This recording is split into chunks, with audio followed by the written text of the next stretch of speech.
Berilah aku minum. Saudara-saudari yang terkasih, apakah pernah merasakan haus? Pasti. Karena sebagai manusia yang tubuh kita, kebanyakan dari tubuh kita, sekitar 70% dari anggota tubuh kita merupakan air, dan itu membutuhkan asupan-asupan air untuk memberikan kesegaran dan dahaga dalam tubuh kita.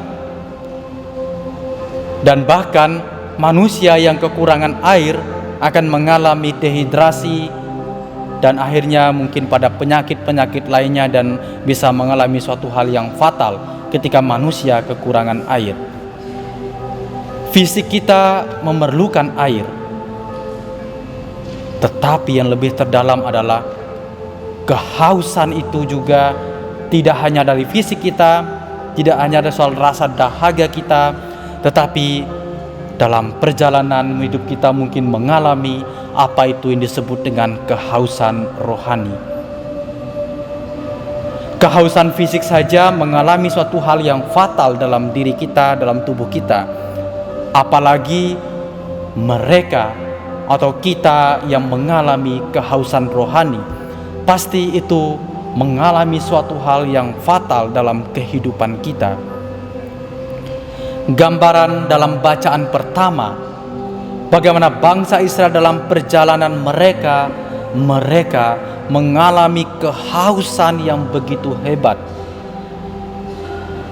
Situasi kehausan ini menuntut mereka untuk mencari air supaya mereka merasa lega dan dahaga mereka tersampaikan dalam diri mereka. Maka mereka meminta kepada Musa supaya Tuhan memberikan air. Dan dari situasi ini, bangsa Israel itu diajar oleh Tuhan bagaimana kehausan sesungguhnya bukan terletak pada kemampuan mereka, tetapi Tuhan sendiri yang akan menjadi sandaran dari kehausan rohani hidup mereka. Nah, soal kehausan inilah yang kita dengarkan juga dalam bacaan Injil. Yesus datang di sebuah kota Samaria yang bernama Sikar. Dia duduk di pinggir sumur yang disebut Sumur Yakub. Pada siang hari, panas terik, wajar Yesus merasa kehausan. Tetapi ada sesuatu yang tidak wajar dari peristiwa ini, adalah kehadiran dari perempuan Samaria ini. Mengapa pada siang hari dia datang dengan sendirinya di sumur itu untuk menimba air? Padahal kebiasaan pada umumnya adalah menimba air itu dilakukan pada pagi hari dan dilakukan secara gerombolan, sekelompok perempuan. Dari sini kita melihat bagaimana Yohanes dalam bacaan Injil menampilkan identitas dari seorang perempuan ini, yaitu keterasingannya, keberdosaannya, kejauhannya dari situasi-situasi sosial. Perempuan ini, kalau kita mendengarkan bacaan Injil dalam versi yang panjang, Yesus membongkar bagaimana identitas dari perempuan ini, yaitu dia sudah tinggal bersama 5 orang pria yang semuanya bukan suaminya, dan yang sekarang tinggal bersama perempuan itu juga bukan dari suaminya. Identitas perempuan ini mengalami kekeringan rohani yang begitu dalam. Namun dari percakapan yang indah yang Tuhan tunjukkan dengan perempuan Samaria ini, Tuhan menawarkan dia itu seruan, "Aku haus, berilah aku air." Perempuan ini masih dalam konteks jasmani. Bagaimana mungkin seorang Yahudi meminta air kepada seorang perempuan Samaria yang situasi berdosa dan lain sebagainya? Tetapi dari percakapan ini justru Tuhan yang ingin memberikan air itu kepada sang perempuan ini. Maka pertanyaan kita, air semacam apakah yang akan diberikan Tuhan kepada kita, kepada perempuan ini?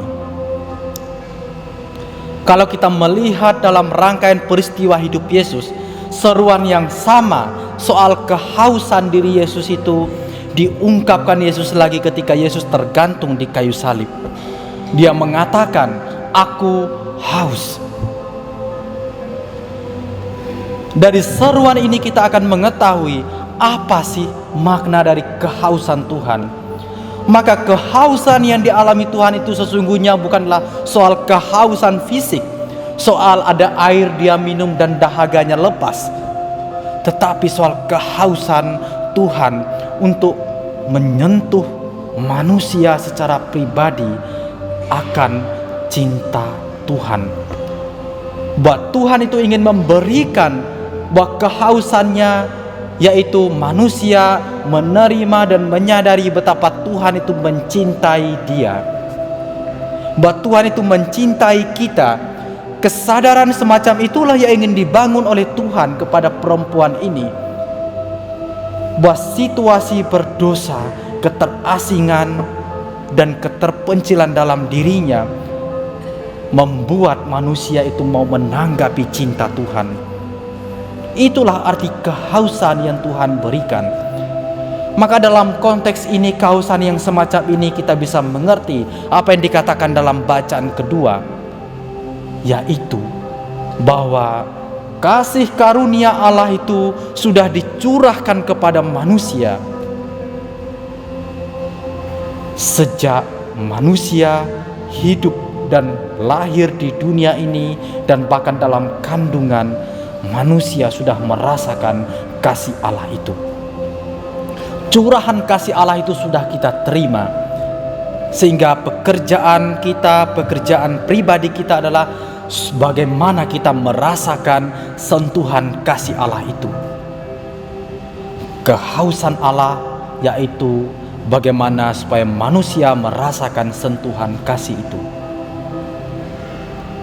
Maka saudara-saudari yang terkasih, percakapan dengan seorang perempuan Samaria ini akhirnya membangun kesadaran bagi seorang perempuan ini bahwa dari dirinya sendiri muncul suatu kesadaran bahwa dia akhirnya mengenal siapa pribadi yang bercakap-cakap dengan dirinya. Perempuan ini dibawa pada suatu kesadaran, meskipun dalam situasi dosa dan keterasingan, karena keterbukaannya, sentuhan cinta Tuhan dalam hidupnya, maka perempuan ini menjadi pribadi yang sadar akan kasih karunia Tuhan dalam hidupnya. Perempuan ini akhirnya meminta air hidup itu dari Tuhan Yesus sendiri, dan Tuhan memberikan itu kepada dirinya. Apa tanda bahwa perempuan ini telah menerima tanda kasih karunia cinta, sentuhan cinta Allah itu? Apa tanda bahwa kehausan rohani dari perempuan ini sudah terobati? Yaitu perempuan ini kembali ke kampungnya, menceritakan apa yang Tuhan lakukan atas hidupnya, dan banyak orang datang kepada Yesus dan menjadi percaya, dan mereka mendengarkan langsung dan ingin Tuhan tinggal dalam hidup mereka. Saudara-saudari yang terkasih, dalam pengalaman hidup kita, ketika kita disadarkan bahwa kita adalah pribadi yang merasakan cinta kasih Tuhan dan yang sudah mengalami mengalami suatu rasa dahaga yang Tuhan berikan dalam kehidupan rohani kita, dalam kehidupan kita, pernahkah kita membagikan kasih karunia itu kepada sesama kita, mengajak orang lain untuk merasakan hal yang sama, dan menceritakan kebaikan Tuhan itu kepada siapa saja yang kita jumpai? Kalau kita melakukan hal yang sama semacam itu seperti perempuan Samaria itu, kita menjadi rasul cinta Tuhan.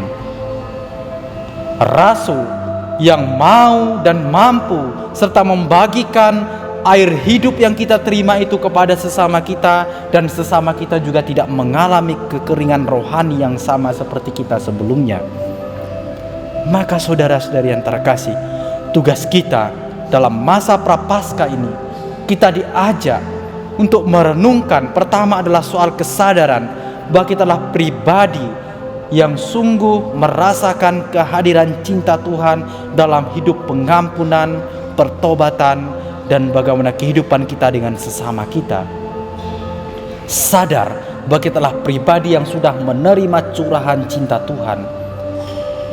Dan yang kedua adalah kita diajak untuk menjadi tangan Tuhan, membagikan air hidup yang telah kita terima, sehingga banyak orang tidak mengalami kekeringan rohani. Tetapi justru dengan kehadiran kita, banyak orang merasa terpanggil untuk merasakan sentuhan cinta Tuhan dan memuji Tuhan, serta menjadi rasul dalam kehidupan sehari-hari kita. Saudara-saudari yang terkasih, mari kita menghidupi semangat masa prapaskah ini dengan semangat seperti seorang perempuan Samaria yang mau bercakap-cakap dengan Tuhan, merasakan sentuhan kasih Tuhan, dan menjadi pewarta kedahagaan, pewarta rahmat Tuhan bagi siapa saja yang kita jumpai. Tuhan memberkati.